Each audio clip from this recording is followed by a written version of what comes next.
Hello and thank you for tuning into News Today, a series where we briefly discuss and analyze important news of the day. Without delay, let's explore the headlines first. Ministry of Environment, Forest and Climate Change notifies Battery Waste Management Amendment Rules 2024. Australian Water Partnership and ICI MOD release reports on basin-wide management of the Ganges. State of the Global Climate 2023 report released by the World Meteorological Organization. A study shows that the Gibraltar subduction zone is active and is invading the Atlantic Ocean. Scientists at Indian Agriculture Research Institute have red flagged the illegal cultivation of high-yielding Pusa Basmati varieties in Pakistan. Income and Wealth Inequality in India 1922-2023 study has been released by World Inequality Lab. Starting with the first news. Ministry of Environment, Forest and Climate Change notifies Battery Waste Management Amendment Rules 2024. The rules have been changed by the Ministry of Environment, Forest and Climate Change as per the powers conferred by the Environment Protection Act 1986. New rules are to amend the Battery Waste Management Rules 2022.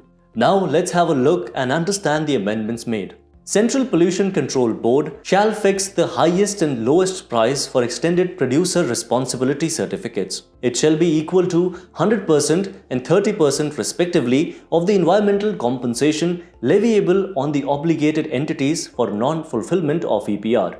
EPR strategy holds producers responsible for the end-of-life consequences of their goods. The exchange price of the EPR certificate between registered entities through the portal shall be between the highest and lowest prices.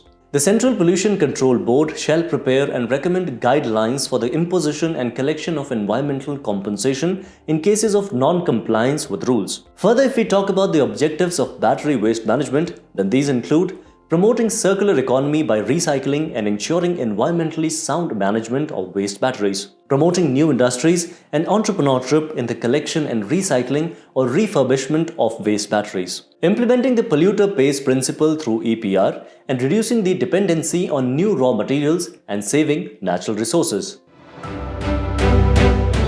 Moving ahead in the news. Australian Water Partnership and ICI MOD released reports on basin-wide management of the Ganges. A 2019 MOU between Australian Water Partnership and International Centre for Integrated Mountain Development calls for analysing challenges and opportunities for basin-wide management across Indus, the Brahmaputra and the Ganges. Key findings on Ganges basin management reveal marred complexities stemming from its sheer size, including gender, poverty and social inequity compounded by climate change. Fragmented governance due to a lack of multilateral agreements hinders cohesive basin-wide collaboration with substantial data gaps exacerbating the issue, particularly regarding marginalized communities. However, there are certain opportunities also, such as climate change, represents a unifying catalyst for collaboration across the basin. Existing bilateral agreements contain references to or acknowledgement of basin-scale issues and solutions. For example, the Framework Agreement of Cooperation for Development of 2011 between India and Bangladesh has references to basin-scale issues such as climate change and energy. Further recommendations include delinking of key issues in the basin from basin-wide political system, expand existing bilateral agreements to stimulate multilateral cooperation, support the expansion of research and data collection and sharing, and strengthen the capacity of community groups to enhance local collaboration. Moving on to the next news. State of the Global Climate 2023 report released by the World Meteorological Organization. Let us first start by talking about the World Meteorological Organization. It is a specialized agency of the United Nations for meteorology, weather and climate, operational hydrology and related geophysical sciences. The report highlighted that 2023 broke every climate indicator like greenhouse gases and temperature, and also highlighted the state of climate finances across the globe.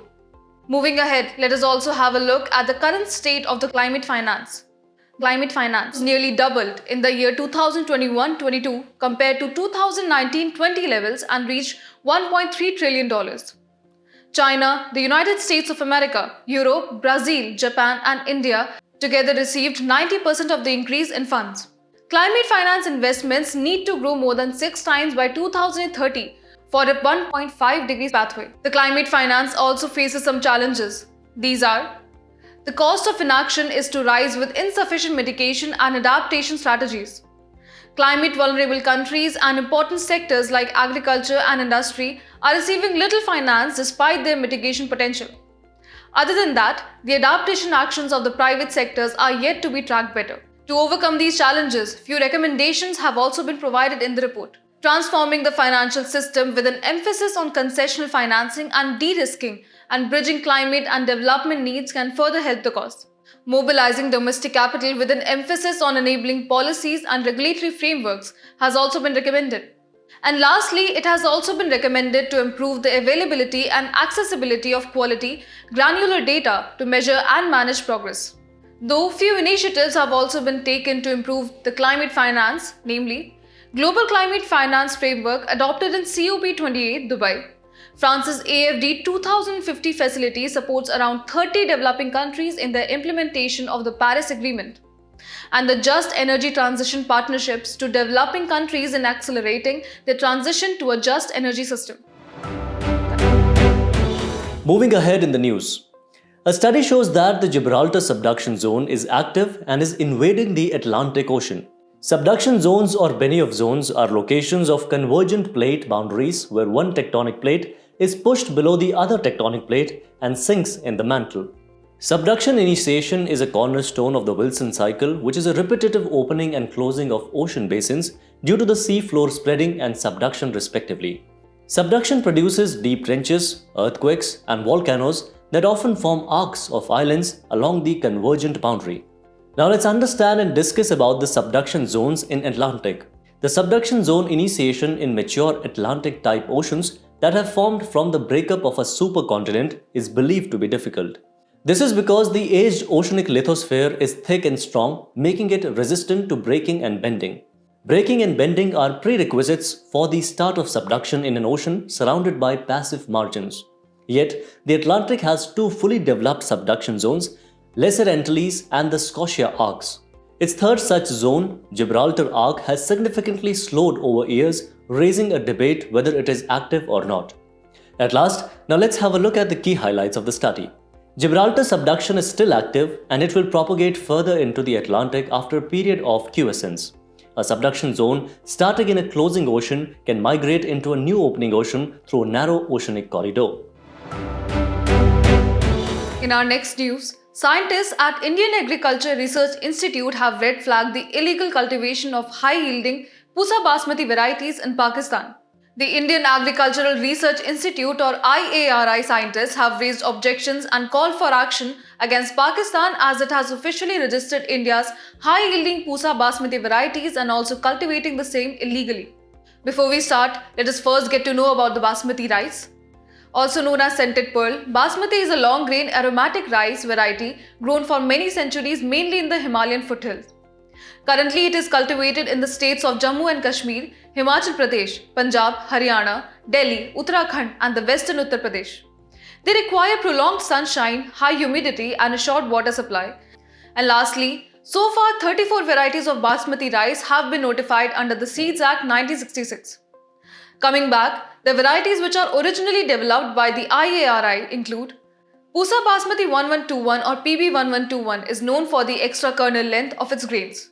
PB1509 which matures in 115 to 120 days as against the 135-145 days of other high-yielding Basmati varieties. PB1847, PB1885 and PB1886 or all improved versions of PB1509 have resistance to bacterial blight and rice blast fungal disease. Let us also have a look at its legal protection. All the varieties are notified under the Seeds Act of 1966. This act prohibits the export and import of seeds of notified kinds or varieties for sowing or planting. They are also registered under the Protection of Plant Varieties and Farmers' Rights Act 2001.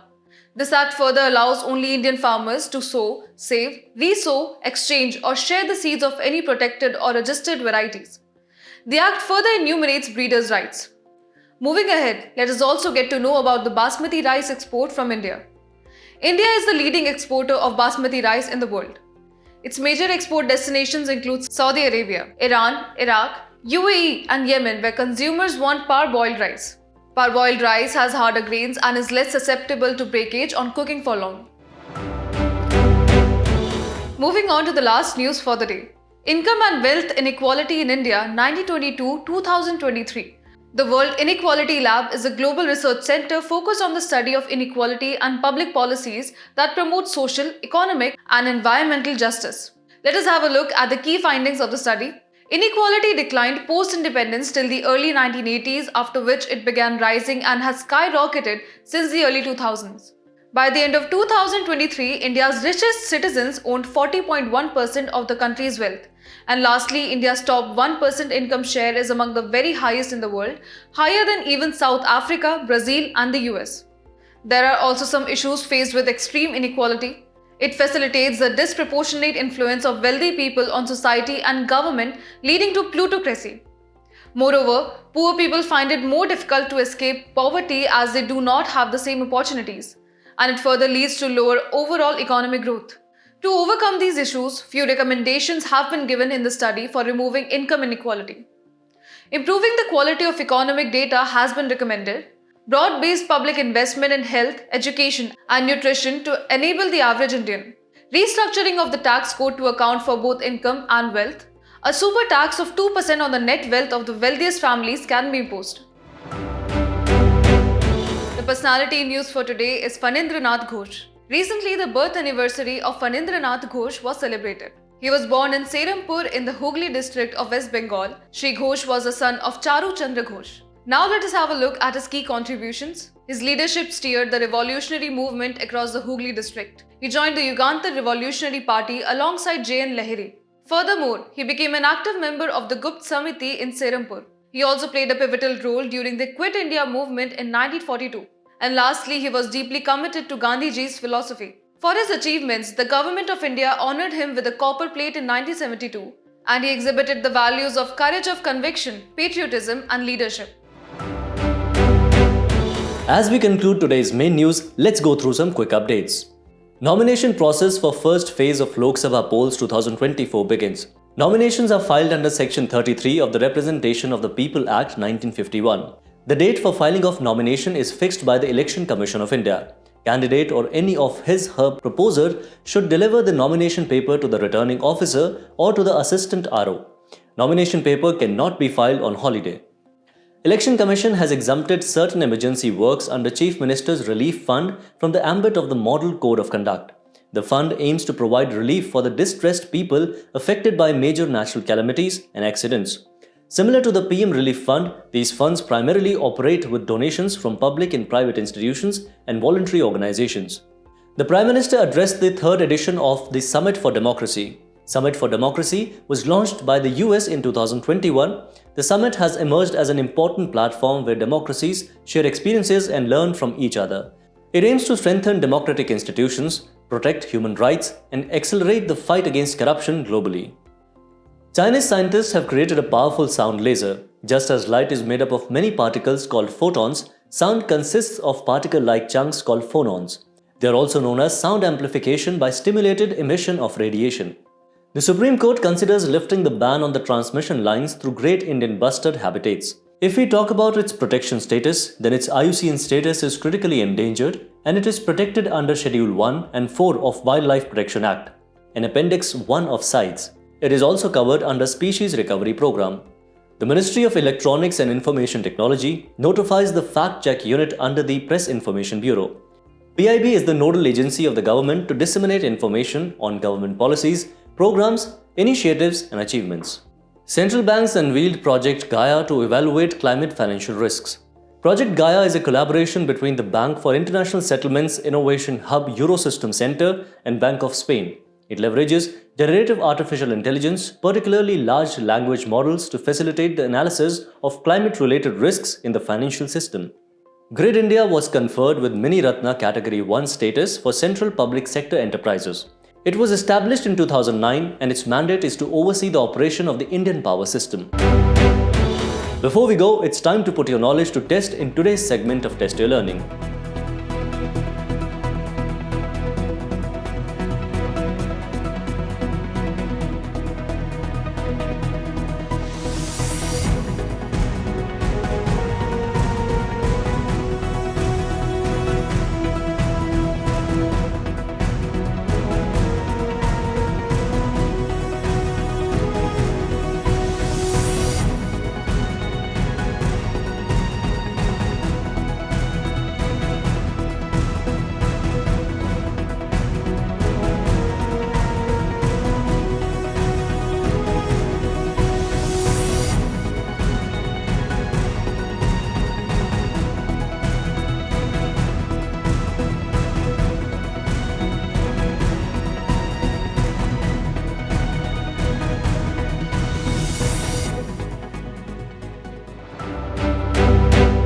Thank you for joining us. We hope you have enjoyed this edition of News Today. To get the answers to today's quiz and to download the PDF of News Today, make sure to check out the links in the description below.